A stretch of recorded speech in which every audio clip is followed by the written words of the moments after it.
महापालिकेच्या वतीनं आयोजित करण्यात आलेल्या लसीकरण शिबिरात एका मुलीनं लस घेतली। त्यानंतर काही वेळातच तिला चक्कर आली, ती जमिनीवर कोसळली आणि तिचा मृत्यू झाला।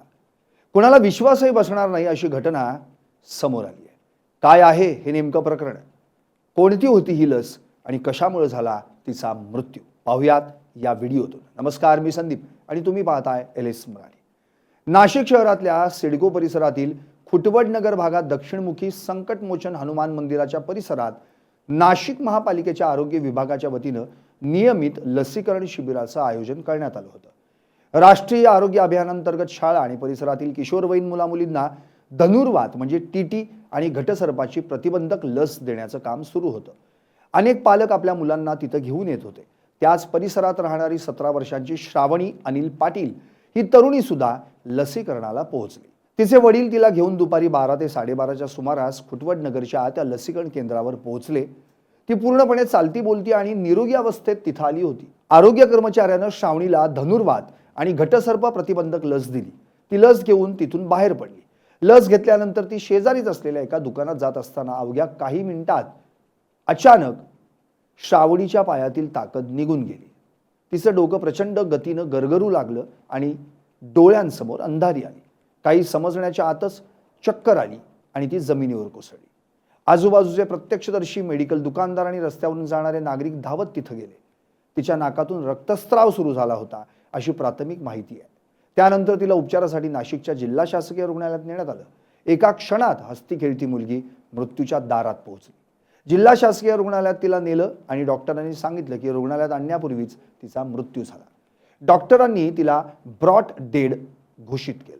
अवघ्या अर्ध्या तासापूर्वी जी मुलगी आपल्यासोबत चालत आली होती ती आता पांढऱ्या चादरीत गुंडाळलेली मृतदेह बनून पडली होती। या धक्कादायक घटनेची माहिती वाऱ्यासारखी संपूर्ण शहरात पसरली। महापालिकेच्या लसीकरण शिबिरात लस टोचली आणि मुलगी मरून पडली ही बातमी ऐकून नागरिक संतप्त झाले आणि भीतीचं वातावरण पसरलं। पण श्रावणीच्या मृत्यूचं नेमकं कारण काय हे अजूनही समजलेलं नाहीये। श्रावणीचा विसेरा आल्यानंतर तिच्या मृत्यूचं कारण समोर येईलच। पण ज्या बॅचमधील लस श्रावणीला देण्यात आली त्याच बॅचमधून परिसरातील इतर अनेक मुलांनाही लस देण्यात आली आहे आणि इतर कोणत्याही मुलाला कोणताही त्रास झालेला नाहीये। त्यामुळे लस खराब असण्याची शक्यता प्राथमिकदृष्ट्या कमी आहे। या मृत्यूमागे नक्की काय कारण असू शकतं? पहिला आणि सर्वात मोठा संशय व्हॅसोव्हॅगल सिंकोप नावाच्या वैद्यकीय स्थितीवर व्यक्त केला जातोय। अनेकदा तरुण मुलामुलींमध्ये सुईची म्हणजेच इंजेक्शनची प्रचंड भीती असते। लस टोचताना होणारी वेदना किंवा मनातील भीती यामुळे शरीरातील मज्जासंस्था अचानक उद्दीपित होते, ज्यामुळे हृदयाचे ठोके क्षणभर मंदावतात आणि रक्तदाब म्हणजेच ब्लड प्रेशर अत्यंत खालच्या पातळीवर घसरतं। अशा स्थितीत मेंदूला होणारा रक्तपुरवठा काही सेकंदांसाठी थांबतो आणि व्यक्तीला तीव्र चक्कर येते। श्रावणीच्या बाबतीतही असंच घडलं असावं का? दुसरा संशय लसीच्या रिॲक्शनवर म्हणजेच ॲनाफिलेक्टिक शॉकवर घेतला जातोय। वैद्यकीय शास्त्रामध्ये असं मानलं जातं की कोट्यवधी लोकांमध्ये एखाद्या व्यक्तीची शारीरिक रचना अशी असते की तिला विशिष्ट औषधाची किंवा लसीमधील घटकाची तीव्र ॲलर्जी असते। जर श्रावणीला त्या टिटॅनस किंवा घटसर्पाच्या लसीची तीव्र ॲलर्जी असेल तर लस शरीरात जाताच अवघ्या काही मिनिटांमध्ये संपूर्ण शरीरात विष पसरल्यासारखी स्थिती निर्माण होते। श्वास घेण्यास प्रचंड त्रास होतो, रक्तदाब वेगानं कोसळतो आणि हृदयाचे ठोके थांबतात। याला वैद्यकीय भाषेत ॲनाफिलेक्टिक शॉक म्हणतात। जर श्रावणीला अशी रिॲक्शन आली असेल तर त्यामुळेच तिला चक्कर आली आणि तिचा मृत्यू झाला असं नातेवाईकांचं म्हणणं आहे। तिसरा पैलू म्हणजे श्रावणीच्या पूर्व इतिहासाचा तपास करणं। ती लसीकरण केंद्रावर येण्यापूर्वी तिची तब्येत कशी होती?